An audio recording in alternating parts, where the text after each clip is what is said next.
Hello, my dear friends. I am Devanshi. Today, let's dive deep into the topic Kings and Kingdoms, that is chapter number 2 of History Class 7th NCRT. Now, what did the new dynasties do to gain acceptance? By the 7th century, there were big landlords or warrior chiefs in different regions of the subcontinents. Existing king often acknowledged them as their subordinates or the samantas. They were expected to bring gifts for the kings or the overlords, be presented at the court and provide them with military support. As the Samantas gained power and wealth, they declared themselves to be Mahasamantas, Mahamandaleshwars, and so on.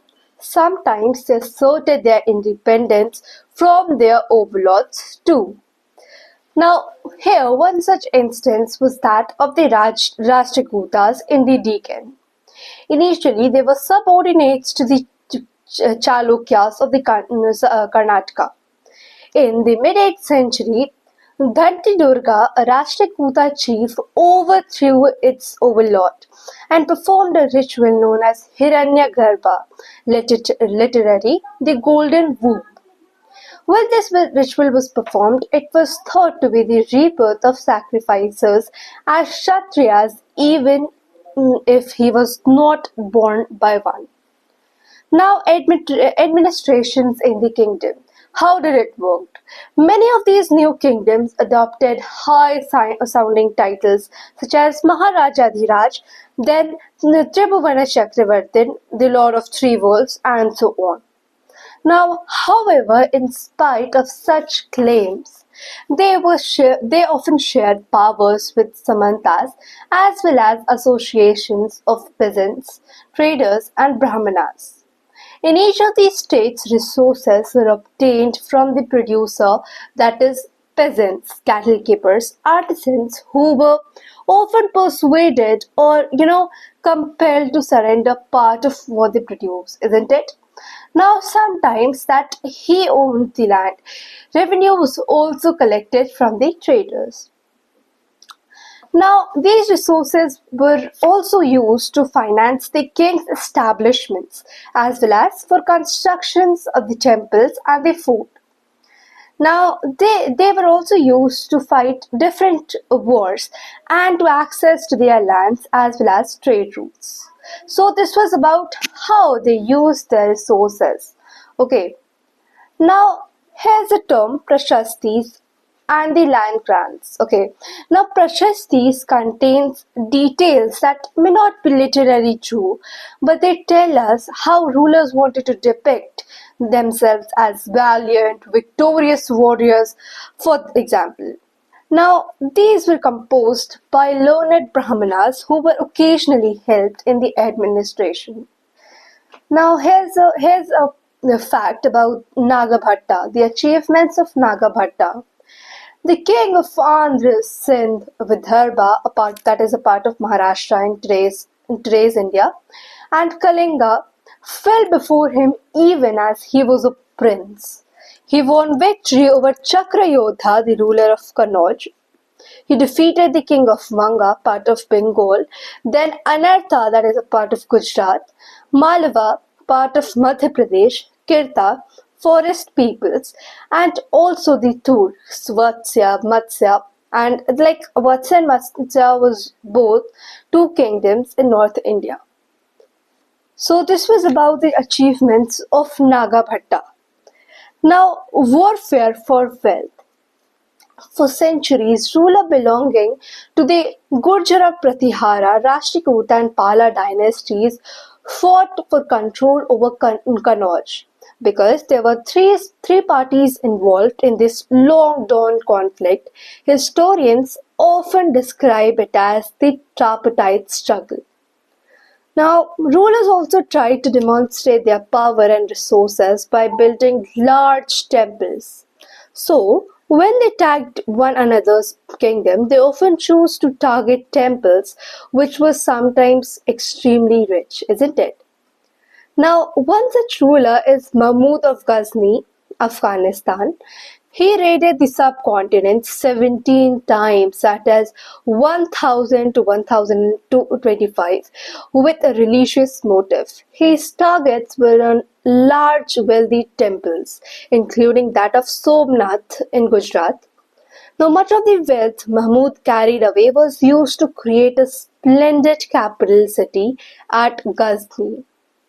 Other kings who engaged in warfare included the Chamanas, later known as Chauhans, who ruled over the region around Delhi and Ajmer. Now, here's about Prithviraj III. The Chamana ruler Prithviraj III, who was born in 1168 and died in the year 1192, defeated an Afghan ruler named Sultan Mahmud Ghori in 1191, but he lost to him the very next year in the 1992. Now, a closer look. The Cholas. You must have heard about Cholas. Now, how did these Cholas rise to power? A minor chiefly family known as Muttarayar held power in the Kaveri Delta. They were actually subordinates to the Pallava kings of Kanchipuram. Vijayalaya, who belonged to the ancient chiefly family of the Cholas from Urayur, captured the delta from the Muttarayar in the middle of the 9th century. He built the town of Tanjavur and temple for goddess Nishambashudini there. The successors of Vijayalaya conquered neighboring regions and kingdom grew in size and power. The Pandyan and Pallava territory to the south and north were made part of this kingdom. Rajaraja I, considered the most powerful ruler of Chola, became king in 985 and expanded control over most of these areas. He also recognized the administration of the empire. Raja I's son, that is Rajendra I, continued these policies and even invaded the Ganga Valley, Sri Lanka and countries of Southeast Asia, developing a navy for this expenditure. Now here's about temples and bronze sculptures. The big temples of Tanjavur and Gangaikonda, Cholapuram, built by Rajaraja and Rajendra, are architectural and sculptural marvels. Chola temples are often recognized as nuclei of settlements which grew around them.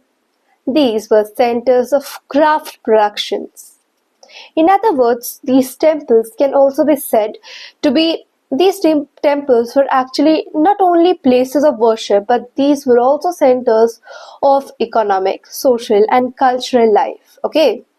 Now, amongst the crafts associated with temples, the making of bronze images was most distinctive. This was the most distinctive task that was done. Okay. Now, Chola bronze images are considered amongst the finest in the world. And even today, it is like finest in the whole world. While most images were of deities, sometimes images were made up of devotees as well. So now here's the last topic, that is administration of the empire. Administration of the Chola Empire. Okay. Now settlements of peasants known as UR, okay, so this is the spelling of UR, became the prosperous of such villages, formed larger units called Nadu, NNDU. The village council and the Nadu performed several administrative functions, including dispensing justice and collecting taxes. Rich peasants exercised considerable control over affairs of Nadu under the supervision of the central Chola government. Each Brahmadeya was looked after by an assembly of Sabha or of prominent Brahmanas, landholders.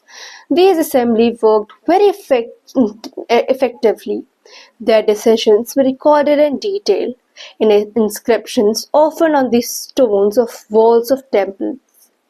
Associations of traders were known as nagarams, also occasionally performed in administrative function in town. Now here are some types of land. Chola inscriptions mention several categories of land which include Villain-Vigai, Brahmadeya, Sarabhoga, Devabanda, Palichachandam. Okay, Palichachandam. So now here's about what were the qualifications necessary to become a member of a committee of the Sabha in the Chola Empire. All those who wish to become member of Sabha should be owner of land from which land revenue is collected. They should have their own homes. They should be between 35 to 70 years of age. They should have the knowledge of Vedas. They should be well versed in administrative matters and should be honest. The most important point. If anyone has been a member of any committee in the last 3 years, he cannot be a member of another committee. Anyone who has not submitted his accounts and those of his relatives cannot contest the elections. So this was all about the topic. Hope you learned something new today. Thank you.